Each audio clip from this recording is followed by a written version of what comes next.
श्रोतेहो नमस्कार, मी गौरव वडनेरे. माझ्या आध्यात्मिक ज्ञान या यूट्यूब चॅनलवर आपले स्वागत आहे.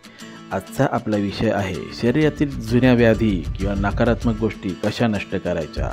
शनिवारी सकाळी एक मातीचं भांडं घ्या, त्यामध्ये तिळाचं तेल टाका. त्या तिळाच्या तेलामध्ये आपलं प्रतिबिंब पहा. आपल्या शरीरातील व्याधी, जुने आजार,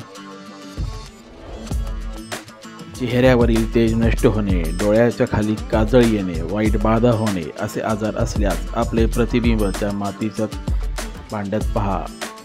आपली मनोकामना म्हणा. पिंपळाच्या झाडाखाली तिळाचं तेलाचा दिवा लावून ते मातीचे भांड त्या पिंपळाच्या झाडाच्या मुळाखाली ठेवा.